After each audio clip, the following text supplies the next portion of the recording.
right, guys, welcome back to Mob Pop Sports. This is Grandy. If this is your first time here, welcome. Thank you for checking out the video, checking out the channel. You guys returning, welcome back, guys. Hopefully everybody had a great weekend. Don't want to talk about my Chicago Bears. Bears doing Bears things. That was, yeah, let's just say this. I went golfing. I didn't even watch the Bears game, so it was probably a good thing for my blood pressure and just my heart in general. There you guys go. Enough about the Bears. Yeah, today I just wanted to kind of let you guys know I'm just kind of working through the process of listing a bunch of stuff on my eBay store, and then obviously I have a Whatnot show tonight. I have a Whatnot show this weekend before Thanksgiving break. I don't know if I'm going to be able to do another show on Whatnot before that. So Whatnot's been doing pretty okay for me in regards to just generating revenue and everything, profit margins. I think I'm going to do a video of eBay, in-person card show, and Whatnot. I might do those three because those are the three things that I currently do primarily, and just kind of compare to all three pros and cons. I think I'll do a video maybe next week or the week after Thanksgiving or something like that for you guys on that. And then, you know, we'll see which one that I prefer, which one that, like I said, they all have their pros and cons. So it's pretty interesting to see, at least from my point of view, my experience on that end. So, but today, probably a short video. I don't know. We'll see. But I just wanted to talk about, I guess, 2024. And the biggest tip for me, I feel like moving forward to be successful in selling sports cards full time, to be profitable, to be able to do this for a living, all that good stuff.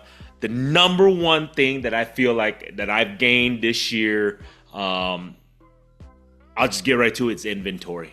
Inventory, guys. I may come back and look at this video, but I do want myself to realize inventory is vital beyond anything. And it breaks into several parts of just inventory. I'm not just talking about just buy. I'm not talking about just that. I'm talking about inventory as a whole. So let's break it down to here. Number one, inventory is you have to make sure the inventory that you purchase is inventory that people are wanting. You're not just buying, at least in my case, my experience, I have moved away from all the bulk junk wax stuff. You can't just buy a bunch of junk wax stuff. You might make a sale here and there.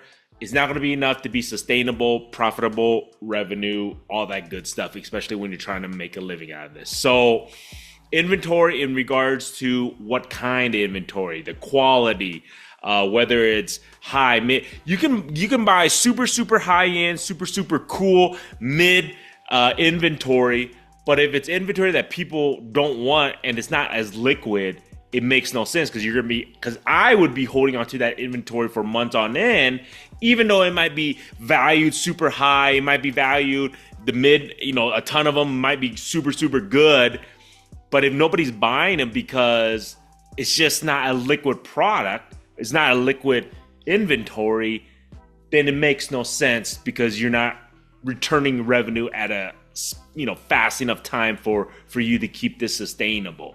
So that's critical. So I would definitely say I've learned that inventory in that sense is the quality of the inventory, what is liquid, what is not liquid, is vital for me in my situation to be, to keep this sustainable. I think that's very critical. Another part of inventory I feel like is vital is that having multiple vendors. I think I spoke about this before, is that I have a good handful of guys I work with. I'm actually expanding on that. So, and the reason being is because you have to have specific vendors that do certain things. I think I did a video about this. So I have a specific vendor who does nothing but super raw cards. And I would say it's, anywhere between the mid levels or just very liquid stuff. I have another guy who does breaks who provides me cards that are left over from breaks that are, super cool inserts, things like that. And they're the newest newest cards, because the newest products it gets released because he opens them, or you know, and I get it's liquid in that sense because it's hot item because it's new and it's fresh, right? I have another vendor who does a lot of, you know, cheaper slabs, autos, patches, things like that, baseball, football. So it's sports. So in other words, that's the biggest thing, is that you have to find different vendors and keep growing the vendors, keep growing your sources.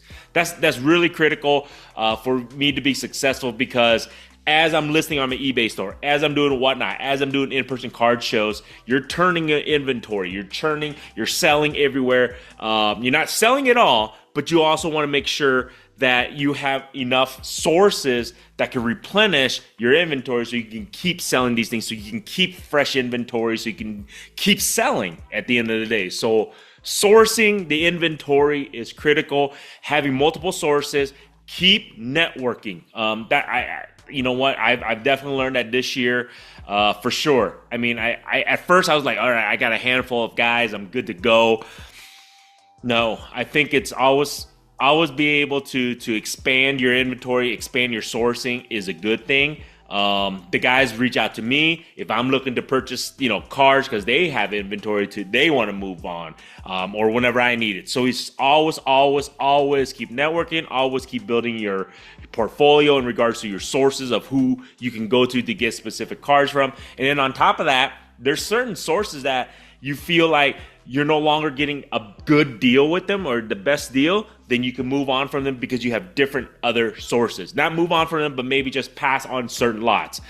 There was a time where I felt like I was kind of obligated to buy from the sources I've always had, and they've done well by me, but then maybe a specific lot is not making sense for me to purchase this one anymore, or that one right now at this specific time. So having different sources, it's okay, so that you're not, you know, at the end of the day, you can say no. That's the biggest thing, that you can say no to them, you say yes to them. So building your sources is very, very critical for the inventory. Another portion of inventory, why it's so important, that it's that I feel like at least this year is the most critical thing, is that pricing. So you have to get the best inventory, the most liquid inventory, number one, but at the best price possible. So you have to shop, you have to negotiate, all that stuff. I feel like your profit margins are vital on how much you buy specific lots for and how much I purchase those lots for. So profit margin is very slim in sports cars, as you guys all are aware. Whether, you know, you're doing raw, autos, things like that, high end, super, it doesn't really matter. Profit margin is very, very critical. And I think for the profit margins to be the best possible, at least, you know, obtainable, is when you're sourcing, is when you're buying your inventory, to making sure that you're doing the best you can in regards to negotiating. I'm not saying lowball, I'm not saying anything like that. Is letting your source know, letting the people know that whoever you're buying from, is that you have to really, really fine tune in regards to when you're comping things out and when you're trying to purchase a large lot, is that you have to understand that your profit margin depends on what you're paying on that lot. You have to have, you know, enough to where it makes sense. That's the biggest thing, is when you're buying these lots, when you're buying your inventory, you have to make sure that it makes sense, because then if your profit margin is only, let's just say 5-10%, well, then you're going to have to buy about 20 of those lots, versus if you buy 10 of those lots and your profit margin is at 20%, there you guys go. It's less work to get more profit margin on that. So that's my thing that I've definitely learned this year, is that I'm becoming more and more, I wouldn't say aggressive, but I'm being more strategical and more thoughtful on the way I negotiate specific lots now. At the beginning of the year, I was just kind of buy, not knowing if something was going to be super liquid or not. As you know, as you're fine tuning that was the thing, was I was kind of fine tuning the seasonal, when you buy specific lots, how much is each lot's worth. And then this is the thing, is that when you purchase these lots, you have to know a majority of those cars, half of those cars are probably going to go down, half of those cars may go up in regards to value wise. So that's why it's so critical in regards to just being strategic in regards to how much you're willing to pay for a specific lot. So like I just said, if a lot is 1,000 cards and it's worth currently the value of that, that lot might be $2,000, but if you're willing to pay currently right now $1,500, knowing that you can sell it for $2,000 and get that $500 profit, is it worth it at this point?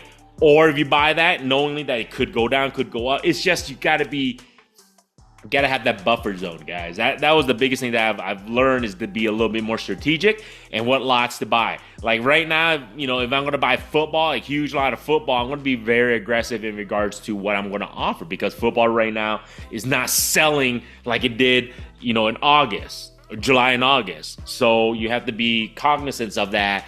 And be strategic. Right now, basketball is selling really, really well. So I can be a little bit more lenient in regards to what I'm going to offer for basketball lots, because if it's selling currently really, really well. So those are the things that I've definitely learned, is that I have to be more strategic in regards to how much I'm willing to pay for the lots and the inventory. So it's critical, because your profit margin, as I was mentioning, it just depends on how much you spend, right, on that. Inventory is a critical thing in regards to the amount of inventory, especially when you're trying to do this full-time and for a living. I definitely realized this year is that the more you have is the more you're going to sell. It's just as simple as it's a numbers game. So the more I list, the more inventory I list on my eBay store, the more inventory I have at card shows, the more inventory I have for whatnot, it gives me the more opportunity to sell. So you have to understand that you got to keep turning, you got to keep increasing inventory, but at a smart pace and at a smart price. So it all comes together. So that's why I say at the beginning of this video, I said inventory is so critical for anything. For anything, at least that's my number one thing currently that I'm focused on, that I'm being more strategic on in regards to what I purchase, how I purchase, how much I'm willing to purchase, and when to purchase it. So it's very, very, very critical in regards to that. And last but not least, I would say inventory for specific spots to sell or specific applications of selling. And when I say that, you're not going to use the same inventory at a card show that you're going to use inventory on eBay, that you can use inventory on whatnot. So what I've done is that I'm slowly figuring out, I haven't said completely figured it out, but my whatnot inventory, find that niche of what inventory works well for there. So then you know what inventory you want to source. What inventory works good for my eBay store? Same thing, it's a domino thing. I have to figure out what source I'm going to purchase here for my eBay store, and then for my in-person card show. So it's figuring out the best inventory to use for each application of sales. So that is very, very critical in your success when you're doing in-person card shows. It's very important for your eBay store to keep increasing sales. And that's very important, very vital. I feel like that's the biggest cornerstone for whatnot success, is you have to have the correct and the right inventory for your followers, for your following, for your shows, so that you're always generating revenue.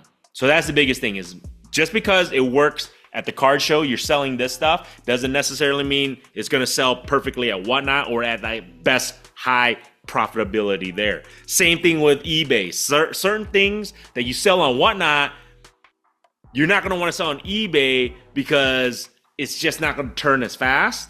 And then certain things that you sell on eBay, you don't want to sell on whatnot because you're going to get a higher profit margin on eBay. In-person people, you want to sell there because cash is king, so it might be liquid in that. So that's the thing, is that you have to figure out what inventory is best for the certain situation and certain sales. So there you guys go. I know it's kind of, I wouldn't say this is high level thing, but this is the thing where I really, really learned in 2024, and that's what I need to focus on to get better at. I'm not great at it yet. If I'm great at it, I feel like my profit margin, my success rate, and my sales will increase.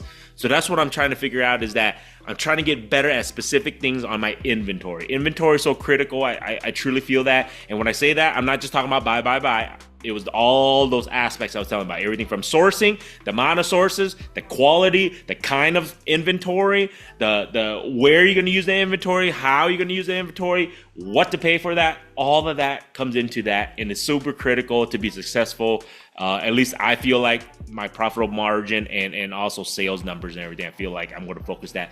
I'm telling you guys, I'm going to really get strategic on all that stuff so I can fine tune my business, and hopefully it increase and gets better on that. So there you guys go. It was probably longer than I anticipated, but hey, hopefully if you guys gain something there, hopefully it helps you guys out, or hopefully it helps me out when I come back and watch this. So other than that, man, if you guys like this stuff, feel free to subscribe. If you have not subscribed, I always say at the end of every video, I still appreciate you watch the video all the way through this part. Don't forget, check out my eBay store. Links in the description. Every little bit helps me. Check out my Whatnot shows. I try to do 1 to 2 shows a week now. And then in-person card show in about 2.5 weeks. I'm in the Denver area. I'll be at the Denver Card Show up there in North Glen. So hopefully I get to see you guys there in December. And then next year, I'll let you guys know what my schedule is. I'm going to be doing card shows in Iowa. I'm going to be doing card shows in Denver. So I'm going to be going back and forth between the 2 spots. Super excited for 2025. Right now, like I said, eBay, everything is just kind of turning. I'm just trying to generate revenue, guys, at the end of the day. So trying to make sales. So other than that, man, have a good rest of the week, guys. Till next time, go Bears.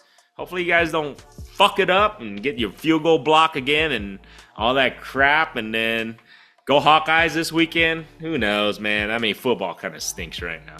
Other than that, have a good one, guys. Till next time.